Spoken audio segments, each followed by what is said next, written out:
नमस्कार प्यारे बच्चों, आज की हिंदी कक्षा में आप सभी का बहुत बहुत स्वागत है।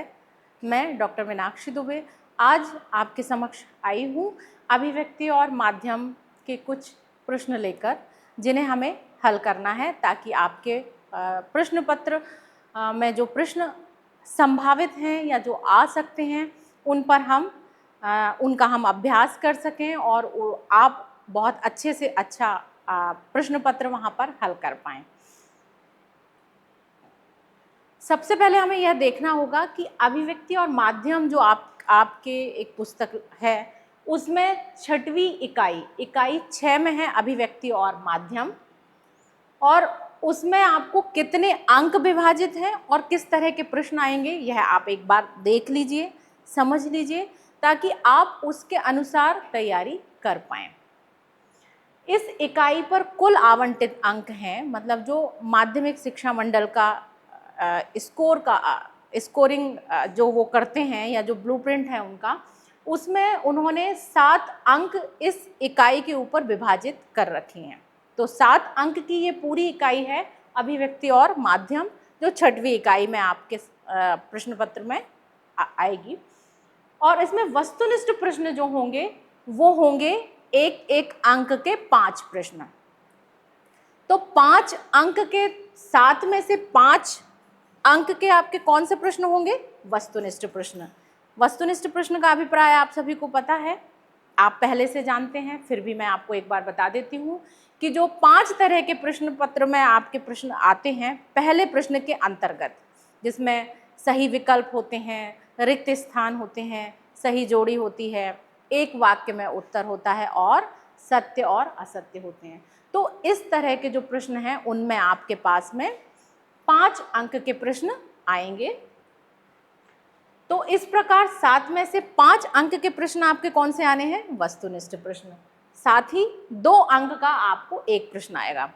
तो यहाँ इस कक्षा में हम जिसका अभ्यास करने वाले हैं वो हैं वस्तुनिष्ठ प्रश्न, अर्थात 7 में से 5 अंक की तैयारी आपकी इस कक्षा में होने वाली है।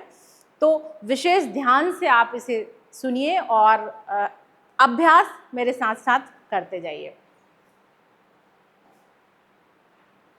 सही विकल्प चुनकर लिखिए। जो वस्तुनिष्ठ प्रश्न एक अंक के होते हैं, तो उनमें आपको पहला प्रश्न अगर पूछा जाता है तो वह सही विकल्प चुनकर लिखने के लिए आता है।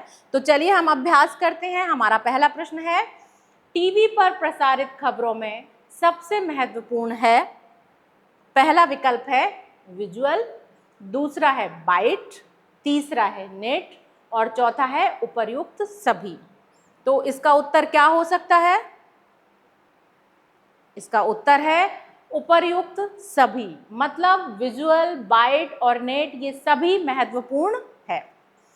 अगला प्रश्न है, बच्चों आपको क्या करना है? साथ साथ में इन प्रश्नों को हल करते जाना है, अपना ज्ञान परखना है और साथ में अभ्यास भी करना है। तो मेरे साथ आप मुझसे पहले स्वयं आकलन करके उत्तर दें तो बहुत अच्छा होगा, और स्वयं ये आकलन करें कि आपको इनमें से कितने प्रश्नों के उत्तर पता है, ताकि आपके इस इकाई की तैयारी बहुत अच्छे ढंग से हो पाए। अगला प्रश्न है, रेडियो समाचार की भाषा ऐसी हो, कैसी हो, जिसमें सामासिक एवं तत्सम शब्दों की बहुलता हो। अगला विकल्प है, जिसमें आम बोलचाल के शब्दों का प्रयोग हो, जो समाचार वाचक आसानी से पढ़ सके, और अंतिम विकल्प है दा, जिसमें कठिन शब्द हों। तो निश्चित तौर पर आपने इसको हल कर लिया होगा। मैं इसका उत्तर बताने जा रही हूँ। रेडियो समाचार की भाषा ऐसी हो जिसमें आम बोलचाल के शब्दों का प्रयोग हो। कारण क्या है? ताकि आम व्यक्ति, आम आदमी उस भाषा को समझ सके और बातों को आत्मसात कर सके, उन्हें ग्रहण कर सके। ऐसा ना हो कि इतनी सामासिक और तत्सम शब्दावली हो कि आम व्यक्ति अगर कोई न्यूज़ सुन रहा है, कोई समाचार सुन रहा है, तो उसको पता ही ना चले कि उसने क्या सुन लिया। तो अगला प्रश्न अब आपके लिए है, वर्तमान छापाखाना का आविष्कार हुआ, कहाँ पर हुआ? सोचिए।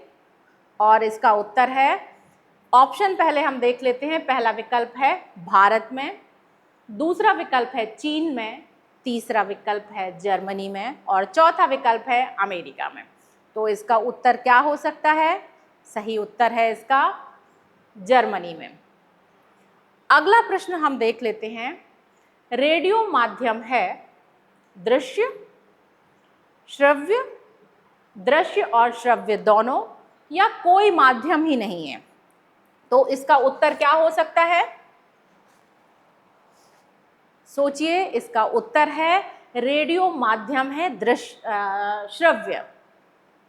ठीक है, हम रेडियो में बातों को या समाचारों को या जो भी जानकारी आ रही है उसको हम क्या करते हैं? सुनते हैं, तो श्रव्य है ये। भारत में पहला छापाखाना खुला, कब खुला? अब ये सन आपको बताना है। तो इसके विकल्प हैं सन 1500 में, 1556 में, 1580 में या 1599 में। तो इसका सही उत्तर है, क्या हो सकता है? सही उत्तर है 1556 में। अगला प्रश्न आपके समक्ष है। पत्रकार के प्रकार होते हैं, कितने प्रकार होते हैं? विकल्प 1 3, 5, 7 या 9। तो इसका सही उत्तर आपको निश्चित तौर पर पता होगा और अब मैं सही उत्तर बताने जा रही हूं। उत्तर है 3। इसी प्रकार अब दूसरे तरह के जो प्रश्न आते हैं हम उसका अभ्यास कर लेते हैं। जैसे रिक्त स्थान।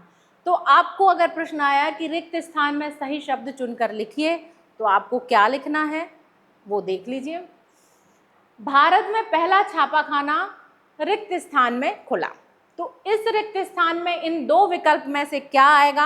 आप यहाँ देख पा रहे हैं, ये लाल स्याही से लिखे हुए जो शब्द हैं वो सही उत्तर है। तो यहाँ पर है गोवा में। तो भारत में पहला छापाखाना गोवा में खुला। मुद्रण की शुरुआत कहाँ हुई? चीन में हुई या जर्मनी में हुई? तो चीन में हुई। पहले लकड़ी के टंकण बनाकर वहां पर चीन में सबसे पहले मुद्रण की शुरुआत हुई थी। वर्तमान छापाखाना की शुरुआत खाली स्थान में हुई। तो कहां पर हुई? इस रिक्त स्थान में क्या आएगा? तो आएगा गुटेनबर्ग। उल्टा पिरामिड शैली को 3 हिस्सों में बांटा जाता है। अगला है समाचार लेखन के कितने प्रकार हैं? तो समाचार लेखन के प्रकार हैं 6। तो रिक्त स्थान में यहां पर आ जाएगा 6। समाचार लेखन रिक्त स्थान पिरामिड शैली है। तो कौन सी पिरामिड शैली है? उत्तर निश्चित तौर पर आपको पता है और उत्तर है उल्टा पिरामिड शैली। संपादक के नाम पत्र, स्तंभ जो होता है आप सभी ने देखा होगा। आप जब समाचार पत्र पढ़ते हैं तो संपादक के नाम पत्र एक स्तंभ सभी प्राय सभी समाचार पत्रों में होता है और उसको संपादक के नाम पत्र स्तंभ रिक्त स्थान को प्रतिबिंबित करता है। किसको प्रतिबिंबित करता है? तानाशाही को या जनमत को? तो निश्चित तौर पर सही उत्तर है जनमत को। एक सफल साक्षात्कारकर्ता में रिक्त स्थान होना चाहिए। क्या होना चाहिए? पर्याप्त ज्ञान होना चाहिए या सुंदरता होना चाहिए? पर्याप्त ज्ञान होना चाहिए। तो सही उत्तर है पर्याप्त ज्ञान। इसी प्रकार अगले तरह का एक प्रश्न जो आपको आता है वो होता है सही जोड़ी बनाइए। तो यहाँ एक उदाहरण के रूप में आपके पास कुछ 4 सही जोड़ी दी हुई हैं, इनको आपको तैयार करना है। तो चलिए शुरू करते हैं। इंटरनेट, इसका सही उत्तर क्या होगा? एक बार मैं पहले पूरा पढ़ देती हूँ और फिर इस हिस्से को इस हिस्से से मिलान करना है। और लिखना कैसे है आपको उत्तर पुस्तिका में? जब आप उत्तर लिखेंगे तो ऐसे नहीं करेंगे कि आपने एक क्रॉस यहाँ से यहाँ लगा दिया, एक एरो यहाँ से यहाँ लगा दिया। तीर बनाकर आप अगर उत्तर लिखते हैं तो वह गलत होगा और उस पर आपको निश्चित तौर पर ऐसा हो सकता है कि आपको अंक प्रदान ना किए जाएं। तो सही जोड़ी को उत्तर पुस्तिका में लिखने का सही तरीका क्या होता है कि आप यह वाला हिस्सा लिखें और इसके सामने जो सही उत्तर हो वो यहाँ पर लिखें। कैसे? जैसे मान लीजिए इंटरनेट है इंटरनेट का यहाँ पर सही विकल्प क्या दिखाई दे रहा है, आज की आवश्यकता। तो आप कैसे लिखेंगे, पहला इंटरनेट, उसके सामने खा डालेंगे और फिर लिखेंगे आज की आवश्यकता। ठीक है, तो अब हम पूरा देख लेते हैं। अगला जो दूसरा नंबर है वो है इंट्रो, बॉडी और समापन। ये क्या है, तो ये हैं क्या हो सकते हैं, उल्टा पिरामिड शैली के अंतर्गत ये आते हैं। संपादकों के बीच काम का विभाजन क्या कहलाता है, तो संपादकों के बीच काम का विभाजन कहलाता है शब्दों बीट।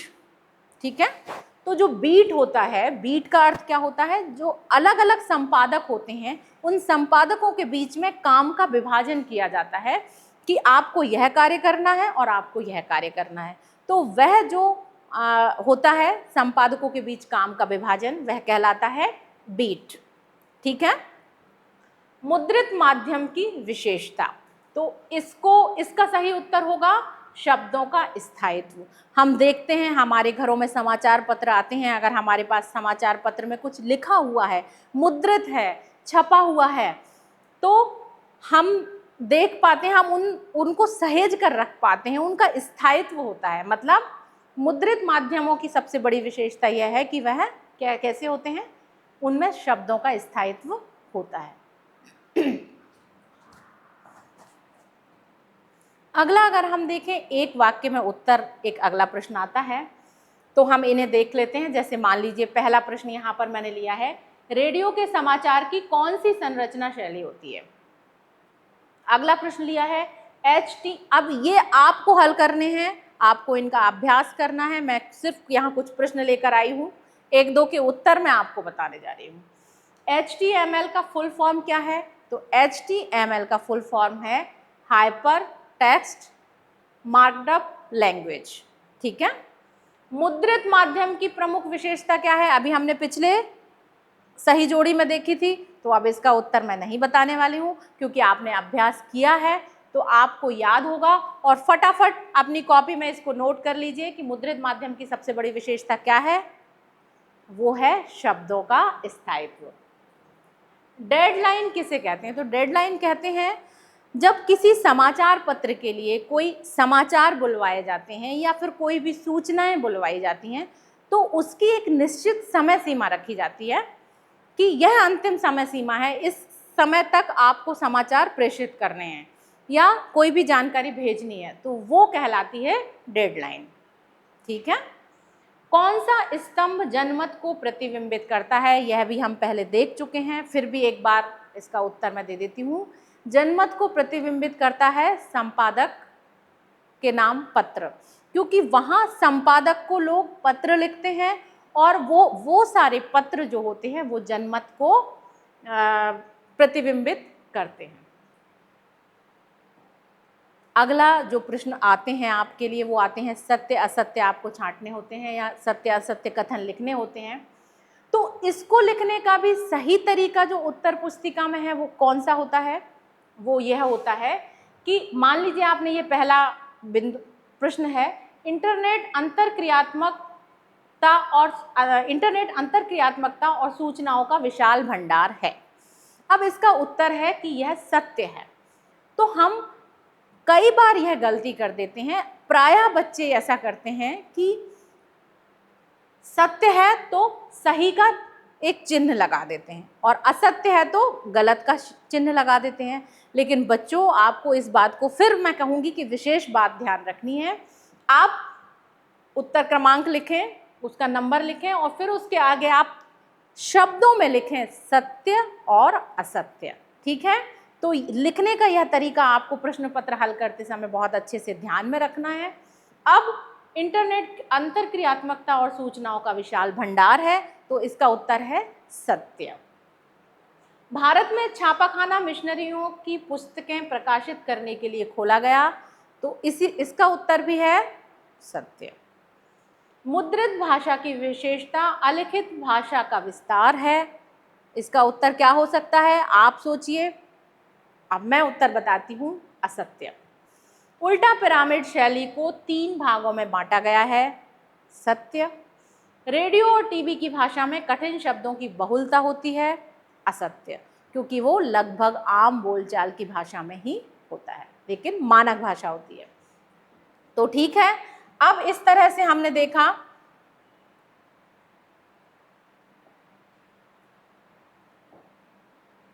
हम देख पाए हैं कि हमने यहाँ पर अभिव्यक्ति और माध्यम जो पुस्तक है उसके वस्तुनिष्ठ प्रश्नों को यहाँ पर हल करने का अभ्यास किया है, हमें किस प्रकार से लिखना है अपनी उत्तर पुस्तिका में, हमने वो देखा है।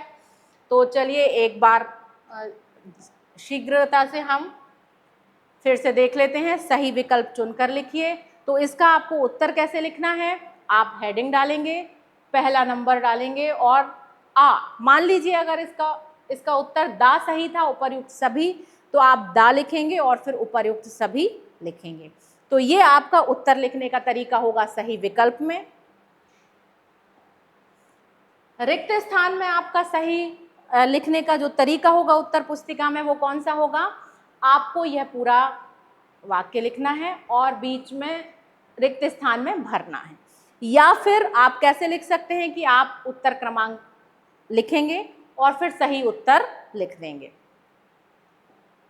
सही जोड़ी का मैंने आपको तरीका बताया कि आपको सही जोड़ी यह वाला हिस्सा आपको पूरा लिखना है, इसके समक्ष जो सही उत्तर होगा वह आपको लिखना है। इसी तरह से लिखना है, तीर बनाकर एक दूसरे के सही उत्तर का मिलान बिल्कुल भी नहीं करना है। एक वाक्य में उत्तर के लिए आप पहला प्रश्न अगर लिखेंगे उसके नीचे, तो आपको यह प्रश्न लिखने की आवश्यकता नहीं है, आप सीधे एक वाक्य में उत्तर लिख देंगे।